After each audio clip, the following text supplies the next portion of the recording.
آج ہم بات کریں گے ایک ایسے برج کی جو اپنی طرز کا ایک انوکھا پروجیکٹ ہے. اسے آپ انسانی کرشمہ بھی کہہ سکتے ہیں کیونکہ ماہر انجینئرز نے ناممکن کو ممکن میں بدل کر حیرت انگیز برج کے ذریعے دو ممالک کو پانی کے بیچوں بیچ پہلے پل اور پھر مصنوعی جزیرے اور پھر سرنگ کے ساتھ جوڑا ہے. اس منفرد برج کا نام اورسینٹ برج ہے. تو چلیے دیکھتے ہیں کہ یہ ناممکن سا نظر آنے والا کام آخر کیسے ممکن ہو. پانی کے اوپر پل تو بن گیا لیکن پانی کے اندر مصنوعی جزیرے اور سرنگ آخر کیسے بنے؟ اس کیسے کا جواب لے کر ہم آئے ہیں آج کی ویڈیو میں. اس راز سے بھی پردہ اٹھائیں گے کہ اس پروجیکٹ کو پورا کرنے کے دوران کون کون سی رکاوٹیں آئیں اور انہیں کیسے دور کیا گیا. مزید جانیں گے اس پل کے کچھ دلچسپ اور مشہور حقائق کے متعلق جن کو جان کر آپ شرطیہ طور پر لطف اندوز ہوں گے. تو چلیے چلتے ہیں اورسینٹ برج کی جانب. سب سے پہلے لوکیشن کی بات کی جائے تو اورسینٹ برج سویڈن اور ڈنمارک کے درمیان موجود دو سمندروں کو ملانے والی اسٹریٹ کینال کے بیچوں بیچ بنایا گیا ہے. یہ سویڈن کے شہر مالمو سے لے کر ڈنمارک کے کیپٹل کوپن ہیگن تک پھیلا ہوا ہے. پانی کا سینہ چیر کر گزرنے والا اورسینٹ برج بنیادی طور پر 3 حصوں پر مشتمل ہے. پہلے حصے میں پانی کے اوپر بنایا گیا اونچا پل، دوسرے حصے میں دو سمندروں کے درمیان موجود اسٹریٹ میں بنایا گیا مصنوعی جزیرہ پیبر ہولم، اور تیسرے حصے میں پانی کے اندر بنائی گئی سرنگ شامل ہے. اس طرح برج کی کل لمبائی 16 کلومیٹر ہے، جس میں سے پل کی لمبائی 8 کلومیٹر، پیبر ہولم جزیرے کی لمبائی تقریباً 4 کلومیٹر، جبکہ سرنگ بھی کم سے کم 4 کلومیٹر لمبی ہے، جس میں ریلوے ٹریکس اور جدید ترین روڈز بنائے گئے ہیں. یوں یہ یورپ میں اپنی منفرد نوعیت کا سب سے لمبا روڈ ہے کیونکہ ڈبل روڈ کے طور پر کام کر رہا ہے. حیرت کی بات یہ ہے کہ سرنگ میں اوپر والی سڑکوں پر گاڑیاں جبکہ نیچے موجود ریلوے ٹریک پر ریل گاڑیاں چلتی. سرنگ کے اندر کل 5 ٹیوب بنائی گئی ہیں جن میں 2 گاڑیوں کے لیے، 2 ٹرینوں کے لیے، جبکہ ایک ٹیوب ایمرجنسی صورتحال سے مقابلہ کرنے کے لیے بنائی گئی. مگر دلچسپ بات یہ ہے کہ انتہائی جدید اور اپنی الگ پہچان رکھنے کے باوجود اورسینٹ برج کو ایک صدی پرانا برج بھی کہا جاتا ہے. اس کی بڑی وجہ یہ ہے کہ اس پل بنانے کا آئیڈیا سب سے پہلے 1936 میں دیا گیا تھا، جس کا مقصد سویڈن تک آسانی سے پہنچنا اور دونوں ممالک کے درمیان فاصلے کو کم کرنا تھا تاکہ اس وقت کی عوام کی توجہ ورلڈ وار 2 سے ہٹا کر اپنے تعلقات کو مضبوط بنانے کی طرف کی جا سکے. لیکن تعجب کی بات یہ ہے کہ 54 سال بعد اس پروجیکٹ کو 1990 میں اپروو کیا گیا اور پھر 5 سال بعد 1995 میں اس کی تعمیر کا کام شروع ہوا. برج کی تعمیر کے دوران بہت سی مشکلات سامنے آئیں جن کا حل دور دور تک دکھائی نہیں دیتا تھا. سب سے بڑی مشکل برج کے ڈیزائن کو تیار کرنا تھا جو آج دنیا بھر میں اس برج کی شہرت بنا ہوا ہے. اس مشکل کا حل کیسے نکالا گیا یہ آپ اگلے چند سیکنڈ میں جان سکیں گے. Design and construction.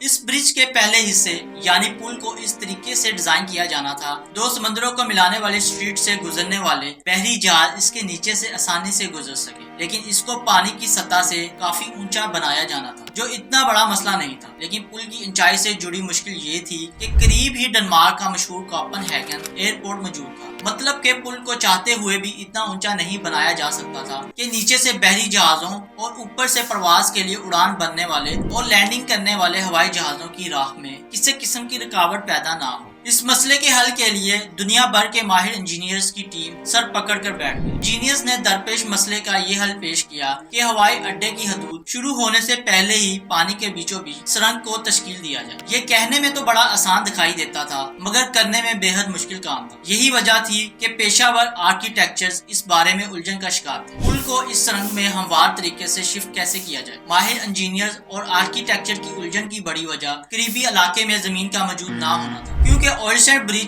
2 سمندروں کو ملانے والی اسٹریٹ میں بنایا جا رہا تھا اس لیے یہاں زمین کا ہونا مشکل ہی نہیں بلکہ ناممکن تھا. مگر انجینئر نے پھر بھی ہمت نہ ہاری اور اس پیچیدہ صورتحال کو حل کرنے کے لیے 4 کلومیٹر لمبا مصنوعی جزیرہ بنانے کا منصوبہ پیش کر دیا جہاں سے ہموار سرنگ شروع ہو سکتی تھی. اس آرٹیفیشل جزیرے کا نام پیبرو ہولم رکھا گیا. مصنوعی جزیرے کو بنانا وہ بھی 2 سمندروں کے درمیان یہ اپنے آپ میں ایک امپوسیبل چیلنج دکھائی دیتا تھا مگر انجینئرز نے انتھک جدوجہد کے بعد مصنوعی جزیرے کو ممکن کر دکھایا. اس کے علاوہ انجینئرز نے پل کو مزید مضبوط بنانے کے لیے ٹاورز کو مخصوص حصوں میں رکھا گیا. پل میں زیادہ تر مٹیریل سٹیل اور لوہے کا استعمال کیا گیا تاہم ٹاورز کی بنیادوں کو مضبوط کرنے کے لیے کنکریٹ کا استعمال کرنا بھی شامل ہے. ابتدائی پل اور مصنوعی جزیرے بن جانے کے بعد اورسینٹ برج کے تیسرے حصے پل کو اسٹریٹ ٹنل یعنی ہموار سرنگ میں شفٹ کیا گیا. چیلنجز.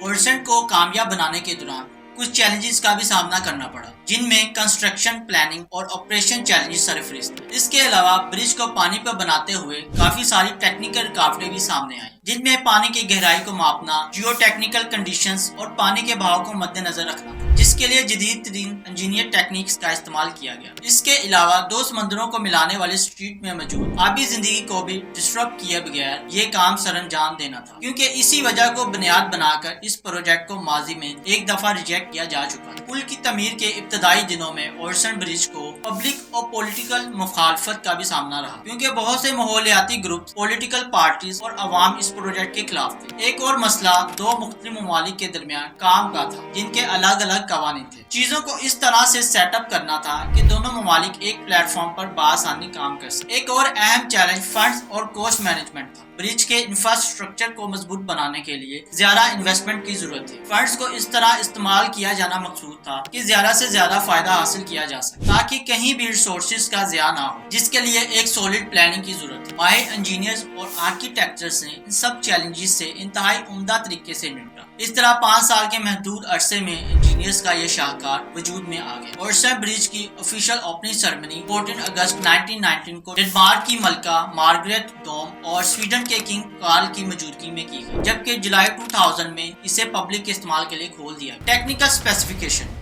5 साल में इस अनोखे पुल की तमीर एक जिंदा इंसानी मौजज़ा है। यकीनन इस ब्रिज की खुसूसियात को देखकर आपको यकीन आ जाएगा कि ये वाकई किसी मौजज़े से कम नहीं। तो चलिए इस खुसूसियात को एक नजर देखते हैं। लंबाई की बात की जाए तो पानी के ऊपर बनाए गए पुल की लंबाई 7845 मीटर है, जबकि चौड़ाई तकरीबन 24 मीटर है। पुल चूंकि मुख्तलिफ ऊंचाइयां रखता है, किसी जगह से ऊंचा तो किसी जगह से नीचा है। बहरहाल इसकी सबसे ज्यादा ऊंचाई 204 मीटर यानी 669 फुट नोट की गई है और सबसे कम ऊंचाई 57 मीटर जो कि तकरीबन 187 फुट है। इंटरेस्टिंग फैक्ट, एक नजर ओरसन ब्रिज के दिलचस्प हकाइक पर डाली जाए तो पता चलता है, एक मुहतात अंदाजे के मुताबिक इस पुल से रोजाना की बुनियाद पर कमोबेश 19,000 गाड़ियां और 700 ट्रेन गुजरती हैं, जिनमें हजारों या लाखों नहीं बल्कि करोड़ों लोग डेनमार्क से स्वीडन और स्वीडन से डेनमार्क पहुंचते हैं, वो भी सिर्फ 20 मिनट में। इस पुल की एक नाकाबिले यकीन बात यह है कि अगर आप या कोई भी शख्स स्वीडन से 4 बजे डेनमार्क जाने के लिए निकलता है तो ये शख्स 4:20 पर नहीं बल्कि 3:20 पर डेनमार्क पहुंच जाएगा। है ना नाकाबिले यकीन और मजे की बात। इससे यूं महसूस होता है कि टाइम ट्रैवलिंग भी मुमकिन है। अगर आप टाइम ट्रैवलिंग का मजा लेना चाहते हैं तो आप ओरसन ब्रिज के जरिए स्वीडन से डेनमार्क जरूर जाएं। इस तरह आप अगर इस ब्रिज के जरिए डेनमार्क से 4 बजे स्वीडन का सफर करेंगे तो वक्त तो आपका 20 मिनट ही लगेगा, लेकिन पहुंचेंगे आप 5:20 पर यानी 1 घंटे और 20 मिनट बाद। यकीनन आपको लग रहा होगा कि मैं झूठ बोल रहा हूँ, क्योंकि ऐसा हकीकी दुनिया की बजाय सिर्फ फिल्मी दुनिया में ही मुमकिन है। मगर हैरानकुन तौर पर यह फैक्ट 100% सच पर मबनी है, क्योंकि स्वीडन का वक्त डेनमार्क से 1 घंटा आगे है। ओरसन ब्रिज की चंद खुसूसियात और भी हैं जो इसे यूनिक बनाती हैं, जैसा कि ओरसन ब्रिज यूरोप की पहली पुल है जिसका रास्ता एक सुरंग से गुजर कर जाता है, जबकि ये यूरोप में मौजूद पुलों में से 5वीं बड़ी पुल है। इसके अलावा डेनमार्क और स्वीडन को जोड़ने वाली पहली पुल है जो दोनों मुल्कों के मजबूत ताल्लुकात को जाहिर करती है। ओरसन ब्रिज का इस्तेमाल दुनिया के महंगे तरीन पुलों में होता है, क्योंकि यहाँ से गुजरने का टूल टैक्स तकरीबन 53 यूरो फी कार लिया जाता है, जो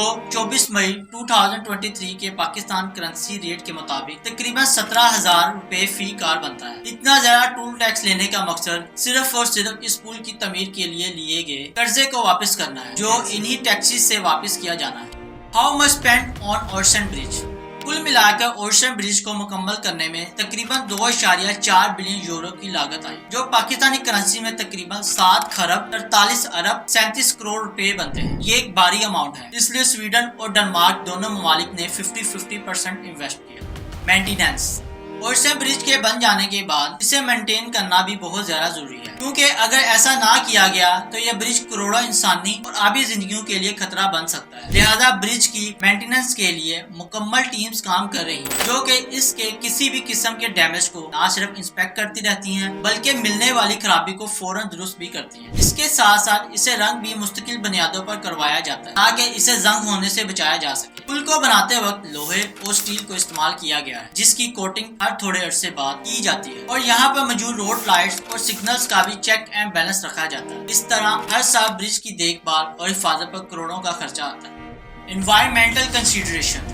प्रोजेक्ट के आगाज में एनवायरमेंटल एक्सपर्ट्स की जानिब से भी काफी रुकावटें खड़ी की गई, क्योंकि इनका मौकफ था इस ब्रिज की वजह से पानी में मौजूद जिंदगी यानी आबी जानदारों को शोर और आलूदगी का सामना करना पड़ेगा, जो इनकी बका के लिए खतरनाक हो सकता है। लेकिन बाद में पुल का निचला हिस्सा एक रीफ यानी पनाहगाह के तौर पर समुद्री हयातात की जेर इस्तेमाल आ गया, जिसने समुद्री जिंदगी को नुकसान पहुंचाने की बजाय काफी फायदा पहुंचाया। Economic impact.